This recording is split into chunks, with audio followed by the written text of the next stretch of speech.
From Buffalo, Toronto Public Media, and WBFO, this is What's Next, Producer's Picks. Highlights of conversations heard on previous episodes. On today's show, people largely think about either training a person for a job or helping them find a job and placing them in a job. But the piece of workforce development that's often forgotten is how do you help the person keep the job? Community and Public Relations Director for Evans Bank, Kathleen Rizzo-Young, and the President and CEO of United Way Buffalo, Trina Burris. And we close out with... I'm a social worker by education. I've been a social worker for 17 years. I do that because I firmly believe and know that all people have the real ability to change their lives, to transform, to improve, to become better. And at the EOC, I see that every day. Executive Director of Buffalo Educational Opportunity Center at the University at Buffalo, Ben Hilligus. I'm Dallas Taylor. First, we revisit Jay Moran's conversation with Kathleen Rizzo-Young from Evans Bank and Trina Burris of United Way of Buffalo. The two discuss Work-Life Solutions, a program dedicated to improving workplace productivity, retention, the well-being of employees, and more. Great to have you back, and we have a lot to talk about this. Work-life solutions. Who wants to take it first? Just break it down. What exactly are we talking about here? Because there's a lot inside this program, but just a general overview to start. Sure. So what I'll say, Jay, is that when you think about workforce development, people largely think about either training a person for a job or helping them find a job and placing them in a job. But the piece of workforce development that's often forgotten is how do you help the person keep the job? And so Work-Life Solutions is the United Way workforce development program that helps folks keep the job. And frankly, wherever you are in your employment journey, it's also a place where as you are living life, there's some help there for you to balance work and life. Ergo Work-Life Solutions. Yeah, and it's interesting because when we talk about the United Way, we're always thinking about the ways that organization has, in legendary fashion, helped community members in a lot of different aspects. So you're bringing that resource into the workplace for these companies that are participating in this? Sure. So when you think about United Way, we really have a unique Rolodex, right? Because of the things that we do, the ways that we do it. So we have access to a lot of information, whether or not it's local information or whether or not it's national information. We just know things, right? And so a program like Work-Life Solutions, there is no nonprofit that's better situated to use its natural resources, if you will, to help members of the community, which is ultimately our goal. And speaking of resources, this program, Work-Life Solutions, was utilized by a couple of other United Way agencies, if I'm not mistaken, beyond Buffalo and Erie County. And that's basically how it came to be here. Yes, because, locally at United Ways across the country, but certainly here at our local United Way, we are always looking for opportunities and best practices that we're seeing across our worldwide network. And we are always asking ourselves, would this be good for our community? Should we bring it here?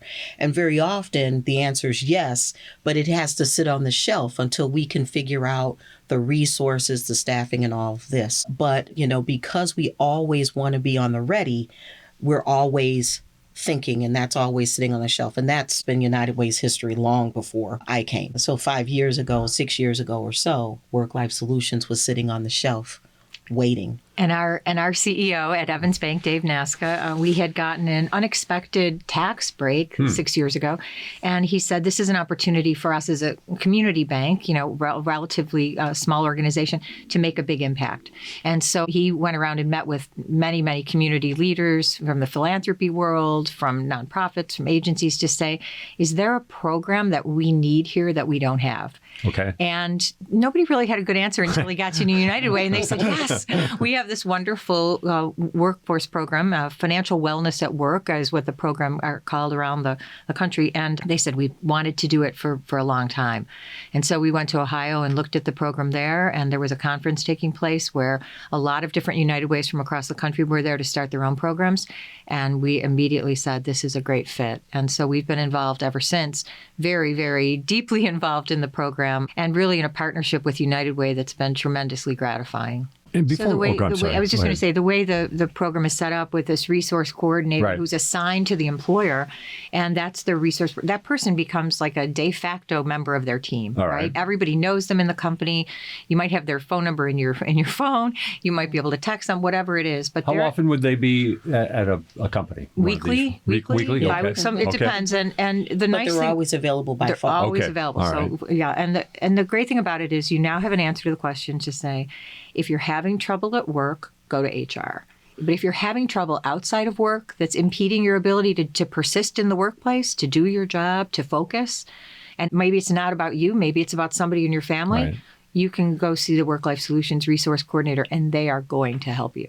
And that's a huge safety net, in the workplace. And what I was going to ask, and you got into a little more of the specifics of the program, but when we talk about some of the issues that employers are having keeping employees, it seems like the general thought is, well, they're not paying enough, there's not job satisfaction. But what it seems to me that this program is addressing and highlighting is the fact that there's a lot of other things that go on where people they're dealing with, an existential questions, for lack of a better term, in their lives. Whether it's, let's talk about what are some of those issues that we're seeing with some of these employees that are finding their way into work-life solutions. Yeah, the list is unfortunately long, Jay, but it's diverse.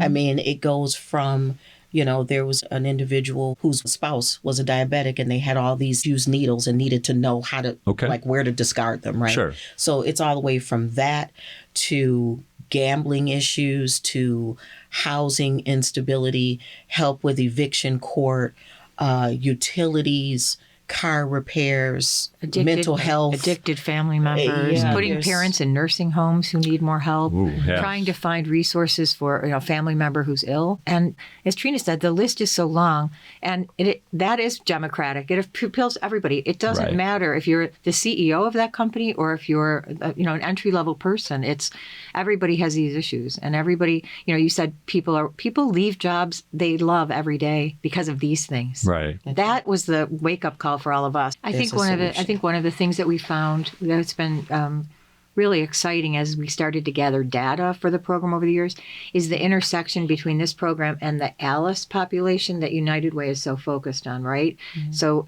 that even though the program helps everybody across the spectrum, you think about people in that category, and I'll let Trina talk about ALICE, but I think you think about people that have maybe no family support here. Maybe we have the kind of new Americans population. We have, Buffalo is kind of such a wonderful melting pot. We have people who don't have a safety net or a support network. So when they start a job, what are the resources they have? So we've been really happy to see as we help people that it's really been the people who are the neediest in some respects with this program. ALICE population? So ALICE, it's an acronym. It stands for Asset Limited, Income Constrained, Employed. Okay. Right. And so these are folks who, in our county, the data says it's 40% of our community. Wow. So the ALICE population are individuals, workers. So that's important. Workers who have jobs that are critically important. We would even call them good jobs. Mm-hmm. People would describe some of these jobs as good jobs. However, these individuals do not have enough money to not need the governmental safety nets, but because of the federal poverty line, they make too much money, right, to receive the safety nets that they may need. And so when you think about food insecurity, you think about housing instability, transportation needs, there are all kinds of safety nets out there, but these folks are making too much money to receive them. And so a program like Work Life Solutions, despite the fact anybody could use it, it's most helpful to that population because they may not believe that they have any access to a system where they could. And that's what you're finding. Your resource counselors are finding that. Yes. Oh, absolutely. 1,000%. There's a employee at United Way who once told me if it weren't for Work Life Solutions, they would have to take a family leave. And I said, for what? Because they need to take care of an ailing parent. Right. Think about that. Right. A person at United Way right? This person has, you would easily say, couldn't be understated, how much access to information a United Way employee has. And yet, because we are also a Work-Life Solutions employer, right? We provide it as a benefit. So then I was going to say, so the interesting is, so that we have the resource coordinator, we have the financial education, and then the third component of the program is a $1,000 loan. Right. And what's interesting about that loan is that people can get access to it within 48 hours, sometimes 24. Our team is really, really good. $1,000 loan within $1,000 loan. 24 to 48 and so they hours. have to be at the company or their employer for a year. But Okay. after that, no questions asked. Nobody says, what do you need it for? We want to know that for our own research and for our data, but there's not a checklist or you're not getting approved for something. You come in and you have that money. And that $1,000 loan we've made over 725 of those loans in the last 5 years to people working for these companies and nonprofits. And the great thing about this is that it not only helps them in the immediate need, because we knew that, right? We knew somebody said, it can be anything from, uncovered medical expenses or the eviction, or I have to make a mortgage payment, I'm short, or something like that, whatever it is. And car is a big one. Car repairs are always huge. But what we found over time was, when you've taken out a Work-Life Solutions loan and after it's paid back, Jay, through payroll deduction by your employer. Okay. So the great thing about that, when you think about it, is we know we're going to be paid back, right? So there's no collateral. So that gives the employee who borrows that money every month that's being paid back $100 a month. And every month on their credit report, they're getting an on-time credit payment, right? That's helping their credit score. In some cases, it's helping them establish credit because some of these folks don't have any credit. So that's a huge piece too, but they're getting credit. They see the impact of their credit score going up and up and up. And that was an eye-opener to us when we did the research to say we had people who had taken out successive Work-Life Solutions loan whose credit scores had increased 150 points. Wow. That's life-changing, right? That's for sure. Life-changing. Right. That means I can become a homeowner. I can, all these different things that, we have people who, had never been in a bank branch before they come in to get their $1,000. They had never, because their impression was to, as Trina just said, kind of, I don't have enough money that a bank would be interested in me or that I'm bankable or that they would want me. And it's like they get to come in, they get this warm greeting, they get their $1,000 and it's like, what else do you need? What else is going on in your life? Are there other ways we can help you? And suddenly folks have a bank. They have a banker. They have people who know them by name when they come in. That's really can also be a huge part of this generational wealth building and people feeling like I'm part of the mainstream. And as bankers, that's really exciting to us. I'm interested to find out a little bit more about the resource counselors and how much can they advocate inside the employer for the employees? We talked about how they can connect to a lot of different opportunities or resources in the community, but can they? Do they have an ability to advocate on behalf of the employee who's bringing their issues to them but not going to human resources? So there's a fine line. Sure. And each employer, it's a little different depending on what the partnership is with the employer. So a critical part of the relationship with the resource coordinator is there is confidentiality first and foremost. All right. So the resource coordinator never goes to the HR department and says, just so you know, Okay. It's not that. Gotcha. The way the advocacy happens is that quarterly, the resource coordinator and the program manager at United Way, they sit down with the CEO and the head of HR and they talk about data. All right. And so they might say to the employer, we've served X number of your employees over the course of this quarter. And here are some of the issues that they are dealing with. And it's not about specificity of the issues. We try to make them in big buckets, right? So we'll say housing instability. We won't say one of your employees is homeless, Okay. right? Mm-hmm. So we're trying to advocate, to use your word, we're trying to draw a picture for the employer to let them know, listen, your employees have a lot going on, right? And so, but on the other hand, at some employers, the employers are so embedded in Work-Life Solutions, that if they have an employee that's in HR for the typical reasons employee would be interacting with HR, the HR department will say, you need to go and talk to one of the resource coordinators if it is that, there are issues going on outside. Okay. So we don't just want, because employers pay for this service, right?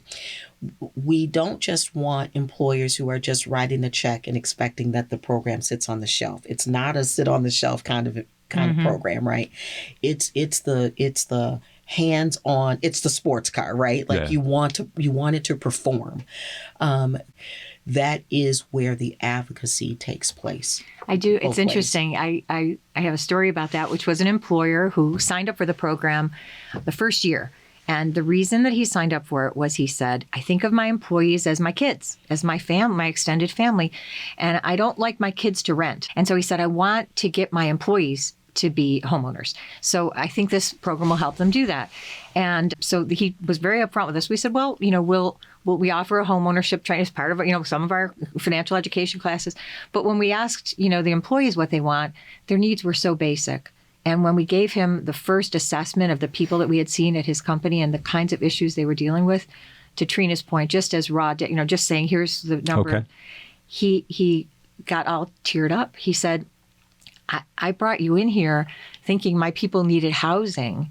And he said, and these are the issues they're dealing with every day when they come in with a smile on their face.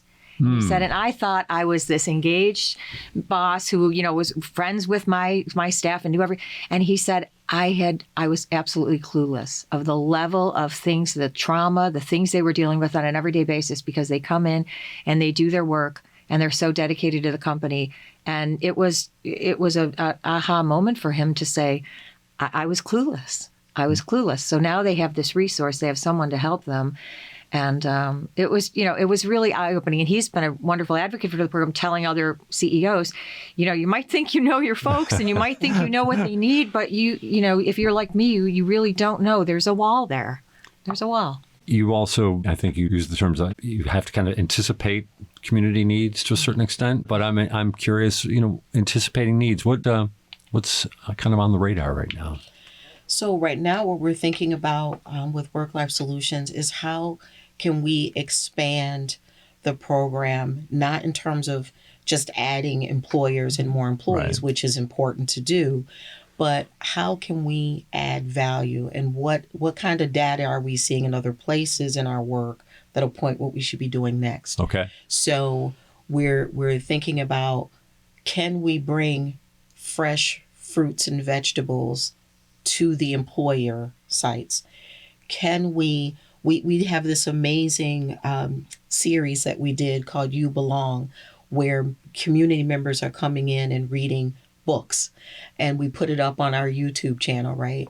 And the beauty of that is that if your parent is working 2 jobs, they may not have time to read the book, right? But even my 3-year-old granddaughter can pick up her laptop or her tablet and watch whatever she wants to watch. And so we're saying, can we bring books for employees to be able to take home to their children, so that they create a library at home?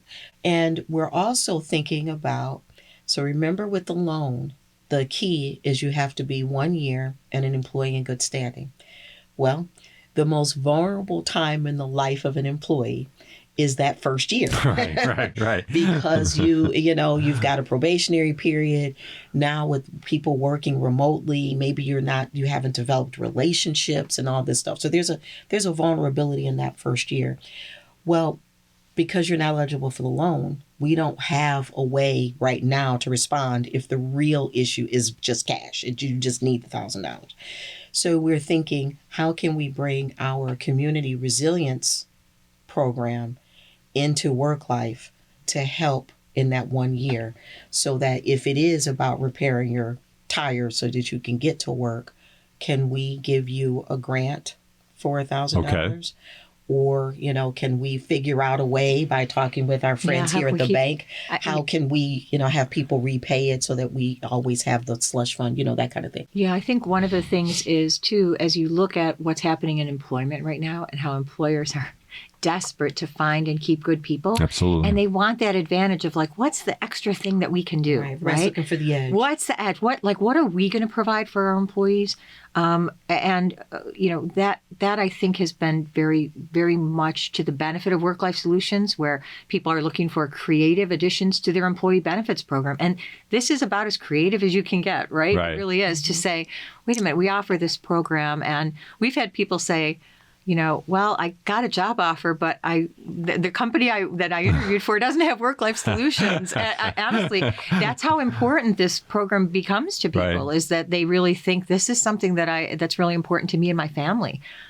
So, I think one of the things we thought about when we to talk about to you about today is, we always say to CEOs, look into this program and check it out. But also, I guess we would encourage the average employee to say, if you don't have this program at your workplace, maybe ask about it, or maybe ask your HR department to look into it.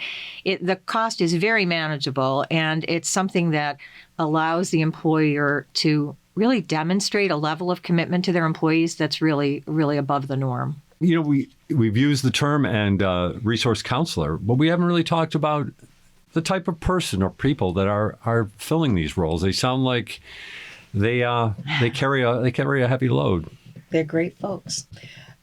There's 3 of them, so they're a small team, but they are mighty. They have interesting backgrounds. One person has sort of a social work, nonprofit background. Another person has a nonprofit background. Another person is also a retired banker that has some nonprofit background. So they have very interesting collective life experiences. There are 2 men and 1 woman. And so, because they're able to work as a team and they sit right there together, if there were someone, despite the fact one resource coordinator may be assigned to one very specific employer, if it is that there's a client that would feel more comfortable speaking to a woman, or somebody be more comfortable speaking to a man, the diversity in the team is there, so we can respond, any way we need to. And it's a role that a lot of people in the community don't know about us. Yeah. Right? They don't think of us. When you think as about United providing Way in the direct workplace, you don't think about this, No. right? That's not what you think about. No, it's running away from that little card that leaves in your envelope in your mailbox. That's right. And this is a game changer. The companies and the employers that have this program think very differently about the United Way. The United Way is helping me in my life every day. Like, it's just a different paradigm. So for United Way to not only what we were excited about at Evans about this program was because United Way is now, has a fee for service program. An employer is writing a check to United Way, and that's a different kind of revenue stream for them, which we loved. Sure. But also because it changed the way people thought about United Way. They thought about United Way now as the answer to their issues. And that's the thing we're so proud of, is that it helps people think about the organization. I'm a board member of United Way, and as a board member, I'm excited by that, to have people think about United Way in this new way as the solution to what's happening in their lives. That's really huge. What about, we've got 13 employers right now? 13 right now. Mm-hmm. And I'm sure you're actively looking for more. For sure. How do you make that connection? What's maybe there's an employer who's listening right now. That would be interested great. in it. That would be fantastic. So there's a Work-Life Solutions link on our United Way website, the uwbec.org website. You can call the United Way. If there is someone in your company that's affiliated with United Way, they can send us an email. And it's a program we love to talk about.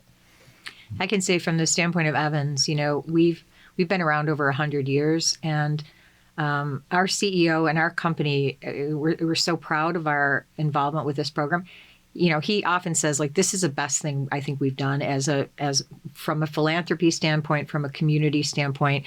It just combines everything. It combines financial wherewithal and wealth building, and bringing things into the workplace that help people persist and help them keep their jobs. And so on so many different points, it's such a marvelous program, and we love talking about it. But that's the great news about it, is that as it's grown, every month there's something new that's kind of shows itself to be another great aspect of the program, another benefit of it. That was Kathleen Rizzo-Young from Evans Bank and Trina Burris of United Way of Buffalo. We close today's show with Ben Hilligus from the University at Buffalo. He speaks on his first year in his role as executive director and what plans he has entering his second year in the role. I guess when we were talking, when we first had you on, you were on the job about 7 days. That's correct, Jay. Thank you so much for having me back. It's a real pleasure to be back here with you. It was somewhat of a painful exercise, but I re-listened to the original appearance yesterday. They were more painful for me, but it's another story. No, not at all. You were great. I realized I was kind of playing with house money because I was only on the job for 2 weeks. But at this point, I probably need to know what I'm talking about. So we'll see how that goes. Right, absolutely. Well, I think it's interesting because, I mean, just overall, and maybe we just talk about the EOC just a little bit to get into it, just the overview of it, and then we can go back into it for those few people who didn't hear the first episode between us. Absolutely. So the Buffalo EOC has been around for 51 years at this point. It was founded by Arthur O. Eve. He spearheaded legislation that created both the Educational Opportunity Center program as well as the Educational Opportunity Program, which is EOP. So at that point, 51 years ago, there was 4 EOCs across New York State.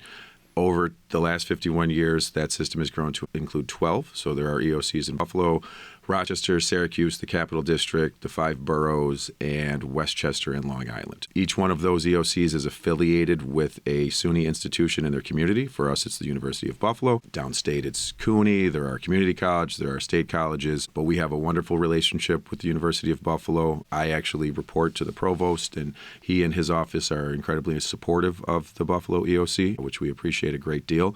And what we do at the Buffalo Educational Opportunity Center is provide free vocational and educational programs to members of our community. There is eligibility requirements, primarily financial eligibility requirements. So anyone who qualifies for public assistance automatically qualifies.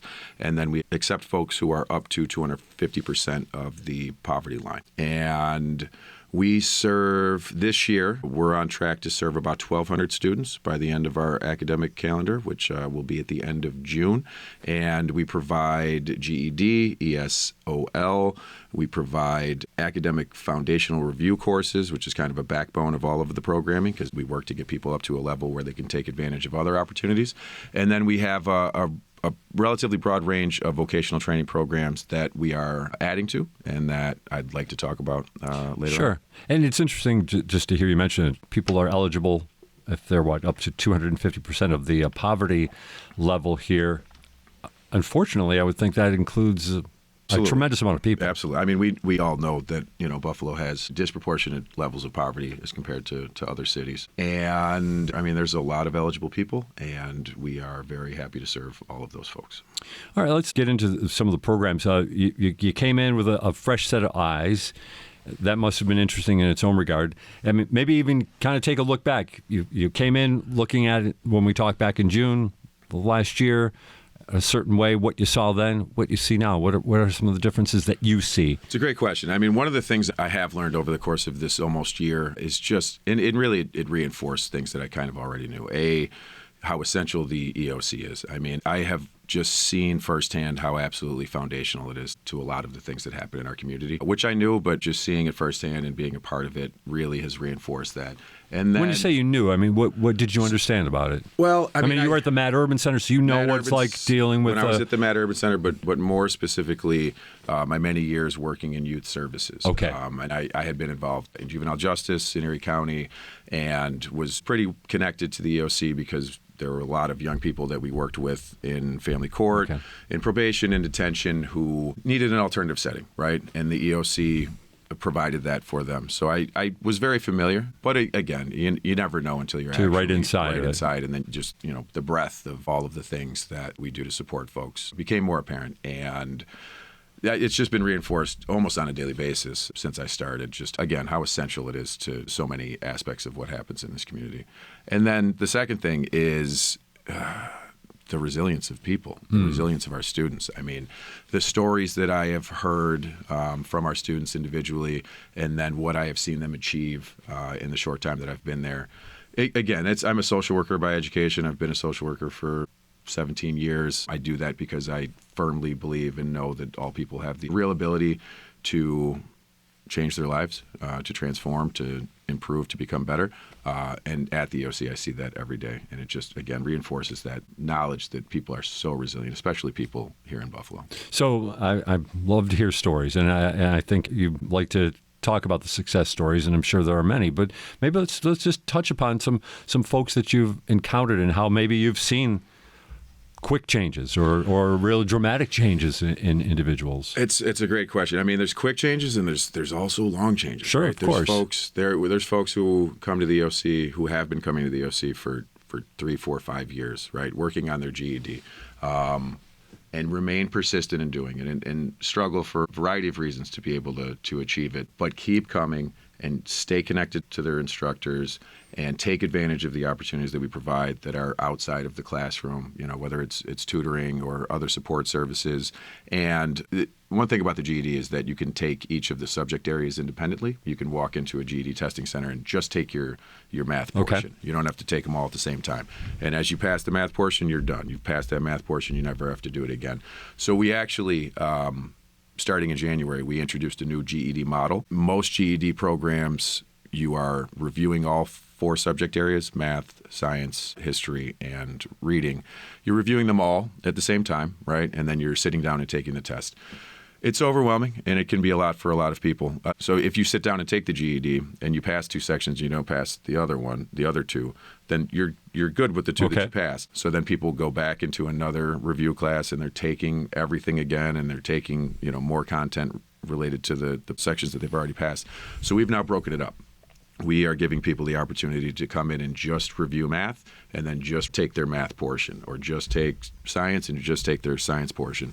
And it just allows them to do it in more bite-sized chunks and, demonstrate success and then build on that success. And a lot of those people, several of them who've been with us for 3 or 4 or 5 years and have struggled, are now having success with that model. That's great. It's incredible. It's exactly what we anticipated.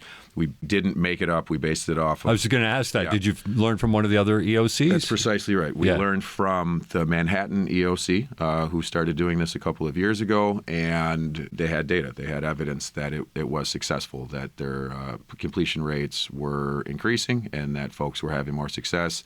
So actually both our relationship with the Manhattan EOC and then our relationship with the SUNY Office of Academic and Workforce Development, which oversees and administers EOCs, helped us to implement this program, and we're just thrilled with the results. So that's one example of the changes I've seen.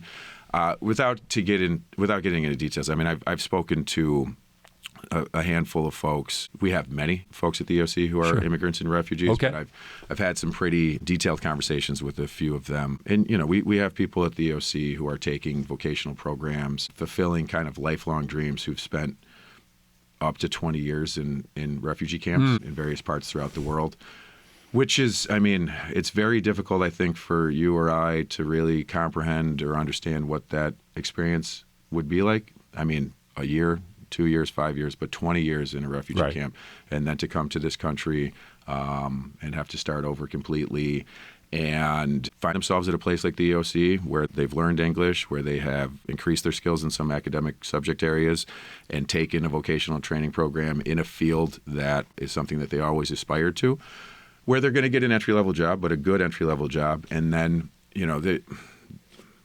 there are people who are middle-aged, later in life, who have told me, like, I always wanted to be a nurse, right? Never thought it was possible. But I've seen some of these people who are now, not that far away from possibly being able to achieve that dream. There's more school ahead of them. There's more commitment that has to be made. But I can see that now they actually believe that that's possible because of the success that they've had. And, I mean, it's probably the most gratifying thing I can imagine, knowing that folks who have had those experiences, who have had those, just unthinkable challenges in their life, are now in a place where they may be able to achieve a dream that they've had for decades that they didn't think was attainable. It's obviously great to see that they're getting to that next level. I'm curious, though, just trying to get to the core of things a little bit. I know in the Buffalo Public Schools, for example, when they're dealing with their student population of whether immigrant or refugee children coming in, and one of the big issues is just determining where they can place people how they can, what levels they can start at. So how do you go about, how does your center go about figuring out, okay, somebody's coming in, like you said, they could be, maybe they lived here, they were in a refugee camp for 20 years or whatever the case may be. How do you go through finding out? That sounds like it's got to be its own. That's a great question. We spend a lot of time on assessment for all of the people who come through our doors. And immigrants and refugees and people who are non-native English speakers have a very specific assessment that they go through. It's a very interesting question, though, Jay, because it is a place where we are evolving. There are multiple levels of English as a second language courses that people can take, but there's also a level, like a pre-level, there's a level 1, level 2, level 3, but then there's a large group of people who don't fit into any of those 3 categories because they may have low literacy in their own language, right? So the assessment becomes difficult, and the ability to teach them even at the most introductory level is limited because of their low literacy in their native language. Right. And there's not a lot of programs or interventions for people who are coming in at that level. So we did a few things. In January, in addition to launching the new GED program, we also launched some additional courses and sections of ESL. Number one, because there is a lot of demand out there right now, and we needed to increase our capacity so we could welcome more students. But also because we needed to address these people who are being assessed below the most basic level. So it is evolving. What we did initially was we created a lab, like an open enrollment lab that we offered in the evening. So folks could walk in at any time throughout the quarter or the semester, and we would immediately place them in the lab, which is not always the case for a course that's happening over the course of a quarter, 7.5 weeks. Once the course closes, it's pretty much closed, and you wouldn't want to throw somebody in there. So this is an open enrollment lab where they get more individual one-on-one tutoring, and you're really kind of teaching the basics. You're teaching, how to read a clock, how to, have a financial transaction at a store, things like that. But it's just more individualized, more one-on-one, trying to build up that capacity. So we did that in January. It wasn't like we did it because it was the best we could do at the time. We wanted to be able to capture these people, and we wanted to be able to start building up their skills and abilities. But our chief academic person at the EOC has just completed a new program proposal that they're submitting to SUNY specifically for that pre-basic level. Yep. Based on input and feedback that we've got from SUNY. The chief academic person at the office that we work with at SUNY has extensive experience in ESL. They were an ESL teacher. So we've developed a very intentional, very specific program for folks who are coming in at these pre-levels, and we'll be implementing that, if not in the summer, in the fall. So again, it's just part of this broader strategy of really, I told you before we got on the air, like the initial approach when I started for the first, let's say, 6 months was to make sure we were doing what we already do as well as we can and doing as much of it as we can. So the GED and the ESL enhancement and expansion is just what's occurred through January and now, ongoing into the fall. Examples of that. And I'm very happy with how much more capacity we've been able to add in the innovative new programs. And it's helping to better serve our students and give them more options and give us more options to better meet their individual needs when they come through our door. We're speaking with Ben Hillegas today on What's Next, the executive director of the EOC here in Buffalo. It's interesting to hear how, when we start talking, like you said, when you put levels of literacy in, we're talking about somebody who's trying to learn English as a second language, and you start really considering the complications involved. It shows kind of that how, I guess, flexible and nimble your staff has to be when it comes to addressing the needs of the students who are showing up. It's a very astute observation, Jay, because I use the word flexible all the time when I'm talking to partners and people who are learning about the EOC. I think we're designed to be flexible. We're designed to be adaptive because the needs of the community change so frequently. We're positioned to be able to move quickly and adapt and change to meet those needs. So I love that you said that, because it really is something that I reiterate time and time again. But it's something that I've absorbed and learned in my year at the EOC. Right. We have that flexibility. When a partner comes to us and says, we've identified this need in the community, we have this evidence to support that this is something that we should do, we want to implement this particular program, we have A, B, and C, do you have D and E, right? And if I don't, although oftentimes we do, I can say we can do that because of the flexibility that we're afforded by just the way the EOCs are set up.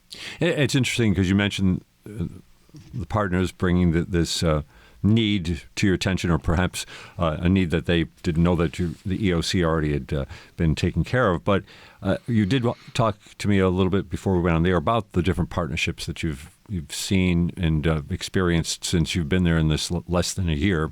What about this? So let's just take an example then. Okay, a partner who comes in. All right, they say, here's a need in the community. What might that be, and how then do you adjust? So there's a lot of examples. I'll just pick one relatively at random.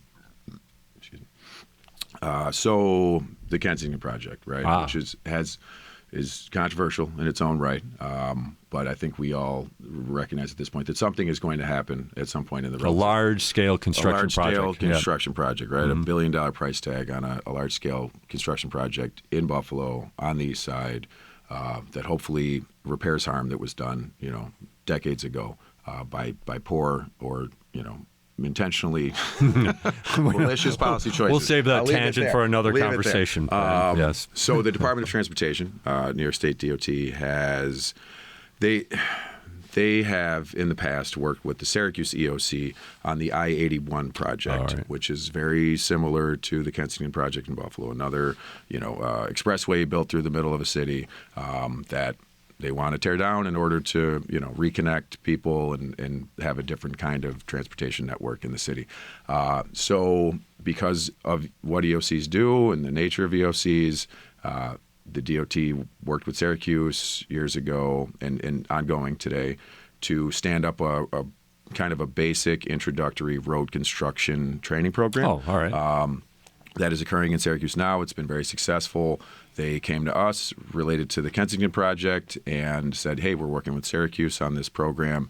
Would you be able to do something similar? Would you be able to replicate a road construction program that Syracuse is doing? When I started, I knew I wanted to get back into trades. The EOC in the past had a very large portfolio of trades programs. We know how much need there is in the community to fill, all sorts of construction jobs. So it was a missed opportunity for the EOC not to be involved in trades. So already wanted to do it. DOT approaches us. It's a relatively basic program, 6.5 to 7 weeks, getting people prepared to be able to get jobs on with contractors on road construction jobs. Wow. So we are in development of that right now. So in terms of partnership, it's DOT, sure. Right? It's the Syracuse EOC that's providing us with resources and information, curriculum, all of that stuff. We're very excited about the DOT project, first of all, and our intention is to get this program up and running by the summertime. July or August, we'll hopefully launch our first cohort. We'll be promoting it quite a bit. We'll be recruiting. It'll be something that you'll probably see somewhere out there, either on social media or billboards or signs or flyers. And it's our first foray back into trades, and it's really exciting. And because of the nature of the Kensington project, like in my opinion, no matter what happens, the most important thing is that people from the impacted communities are able to in some way benefit from the construction project. Because there has been a criticism, and it's been aired on this show, that I'll try to quote it as best. It's a jobs project in an impoverished neighborhood for white people. And there, I think, is some truth to that when you look at some of the local trades here. I don't want to overgeneralize and be, criticized for that. But at the same time, I think there's a lot of truth to that. So you're saying there's an opportunity through the EOC to connect more people to more opportunities, and opportunities that pay pretty pretty good money on these construction jobs. Prevailing wage, yes, and really are also a pathway, an on-ramp to jobs in construction fields, Sure. right? Like a career. So we could take people who have no construction experience and get them ready to get on one of these road crews, hopefully earn prevailing wage for as long as the project goes on, and then use that as a springboard to continue in construction trades into the future and have a career. So that's the way we're looking at it. I give DOT a lot of credit. They're being very intentional about this. They want to do this for the reasons that you described. They want to make sure that people from the impacted community are able to benefit from this $1 billion investment that's going to be coming to Buffalo. Have they been able to, you talked about Syracuse, and I'm sure you're only somewhat familiar to it, but as best you understand, they've been able to successfully make that connection, or is that maybe something that you don't totally know? They have. And okay. I traveled to Syracuse in order to meet with folks there and actually observed their program and met with some of the students and met with the instructors, really immersed myself in it because, again, this is something we're taking very seriously and we're very committed to getting it up and running as quickly as possible. And it's highly successful because, the companies, the contractors, the trades, they need people. Right. We There's know no doubt about right? that. Yep. So if we can get them prepared to walk through the door and generally have some idea what they're doing, right? Like they're not coming in totally green, totally fresh. Right. They've used hand tools, they've poured concrete, they've mixed asphalt, they've used power tools, they've been on some job sites. They're in good shape, right? Like that is. So your program is going to offer that type of exposure? That's the intention. Okay. Yes. It's primarily an exposure program. There's some classroom components. We want folks to, be competent in some construction math, to get OSHA 10 certified, so they have all of their safety certifications.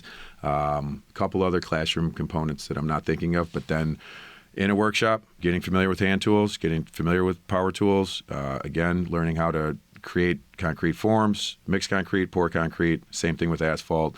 And then ideally, what they do in Syracuse is they have partnerships with, out there it's one of their partners is the Municipal Housing Authority, and there's a housing development directly across the street from their workshop. So when the Housing Authority has jobs, especially related to concrete, pavement, things like that, they go over there and they either do it themselves or they assist. So they get that on-the-job training. We would want to do the same thing. And if there's not jobs available, which is sometimes the case in Syracuse, you just do it in-house, right? You just do the best you can with in your own workshop, doing the same kind of jobs that you would do in a real job. But I don't think there's going to be any lack of opportunities for our students to get to job sites. So I think there's a hunger from the employers to have the type of students that we're going to train come into their workforce, and ultimately, I would hope, and I don't know, but I would hope that there's some incentives to make sure that we know that there are MWBE requirements for state jobs, Absolutely. right? Like you got to have a certain amount of contractors who meet those requirements. I would hope that there, at some point in the future, there's requirements for the employees that are working for those contractors as well, right? But we will be prepared to create trained students who are going to be able to fill those jobs. Well, then I'll follow up with this question then, and you actually touched upon it, but we didn't have a chance to get into it. And the same problem that these companies are having, getting employees, getting the message to the right people who have the right interest. How about from the EOC standpoint? How are you going to, I'm sure you do this with all your programs, of course. How do you get the message to the right spot? That's a great question. One of our strengths, we have strengths, right? Our strengths are our infrastructure, and our infrastructure is very strong in that foundational academic review, right? We've got instructors, we've got courses, we can help people, increase their levels of competency in all the core subject areas. Another strength that we have in terms of infrastructure is our admissions and recruitment. We have an excellent admissions and recruitment team. Our admissions supervisor has been in the field for many, many years and has been in the Buffalo community doing admissions for other institutions. between him and myself, right? Like, so my background with Erie County, with the Matt Urban Center, I've worked with just scores and scores of nonprofit organizations and have developed relationships with, the leadership and staff at many of those organizations. That's where the people are, right? So we go to where the people are and help inform them on what opportunities we have. I don't work day to day in our admissions department, but what I do know is that we're not limited by their ability to recruit. We're limited by our capacity to be able to provide programs for people to get involved in. Like, if I've got seats, if I've got new programs like the ones that we're developing, and I've got seats for people to fill, I have the utmost confidence that our admissions department is able to fill those seats, because it kind of goes back to the essential nature of the EOC that I was describing. It's not people are looking for the opportunities that we are able to provide, and if we get out there and we describe them and we connect with people and we make it easy for them to connect with us, our classes are full. That's the experience that I've had. So it's comforting as an executive director to know that if we can build new programs, then we will have people in those seats. But that's how I approach it today, is with the confidence that we can fill the seats because of the experience that I've had with those folks and what I've seen them be able to deliver. But it just comes back to meeting people where they are. Whether it's, there's a place for advertising, there's a place for billboards and bus wraps and things like that. But if you go to where people are and you tell them what we have to offer and we make it easy for them to take advantage, it makes all the difference. We're talking with Ben Hillegas today on what's next, the executive director of the EOC here in Buffalo.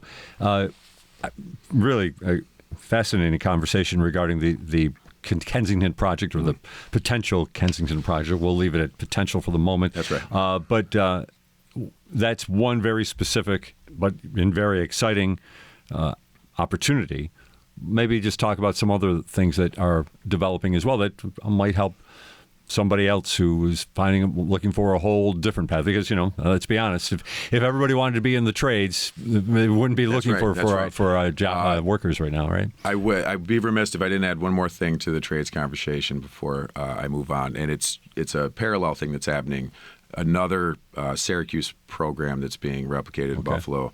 In this case, it's not DOT, it's Empire State Development, replicating a program in Syracuse that is a trades pre-apprenticeship program and direct entry, right? So ESD is trying to replicate a program in Syracuse that they have funded out there that provides an exposure-based curriculum program to folks in a pre-apprenticeship setting. They learn everything that they need to know about all of the various trades, and then they are connected directly to the trade unions for apprenticeships. This involves, obviously, the trade unions being on board and invested and engaging, and their ESD has been very successful so far in getting the trade unions engaged and interested in doing this. So that is going to happen. The EOC is definitely going to be very involved in probably providing the pre-apprenticeship curriculum, but it's a very exciting, transformative opportunity for our community, and I just wanted to. Yeah, no, and it's interesting and again enlightening to hear, because we've been talking about the lack of workers and the jobs that are going to be there, whether because people are retiring or whatever the case may be, or the economy is expanding, as we'd like to hope that it will continue to do so. But it is interesting to know that there are these state agencies that are actually doing real groundwork. It's not just a press conference and a couple of releases and put up a website. Yeah, and I've been observing and witnessing and a part of the groundwork, and it's amazing to see, honestly. And just to your previous point, so you really see people who are really analyzing the process and finding ways to do the job better. We can't do direct entry pre-apprenticeship programs without the trade unions being on board. Right. And you kind of indicated earlier that that's been challenging in the past, right? But folks from Empire State Development have actually been successful in bringing them to the table. And I think it truly represents what could be a real paradigm shift in getting folks into apprenticeships and allowing them to have really family sustaining careers for the rest of their lives. And we're just thrilled to be a part of it. It's still in early stages, but it is based on Syracuse model that is successful, and I see a real commitment to it happening here, and the EOC is just thrilled to be a part of it. All right, so we were ready to expand when we grabbed onto that into maybe just a couple of other partnerships Yep. or programs that you see changing that might offer a whole different type of perspective here. So I'm very happy to have the opportunity to kind of shout out some of the partners that we've been working Please. with. ECC, SUNY area has been a tremendous partner, and Dr. Sagai, the president, has been a great ally and someone who has a real commitment to finding ways for the EOC and the community college to work together, developing pathways in allied health fields and possibly technology. So we have ongoing conversations, but that would also kind of represent a paradigm shift, because what we're talking about is the potential opportunity for students to take classes at the EOC for free, right? That could be credit bearing at SUNY Erie or another SUNY institution, right? So that's unique. That's not something that happens very often. Okay. And then also, many people go to a community college and are not prepared to take the 101 level courses, Sure. right? Yep. And in some cases, they end up taking remedial courses, and they're using financial aid in order to pay for those things.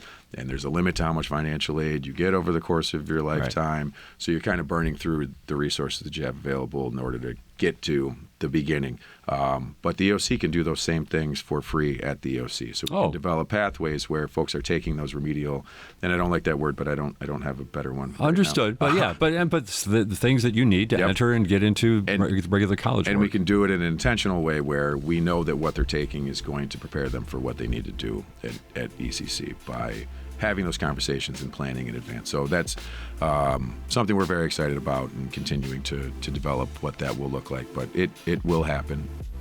And that will do it for Producers Picks. We thank our guests, Kathleen Rizzo-Young, Trina Burris, and Ben Hilligus. If you missed anything or you want to hear it again, you can get this program as a podcast wherever you get your podcast or on the Amplify BTPM app. Each episode is also online at wbfo.org. I'm Dallas Taylor, and thank you for listening.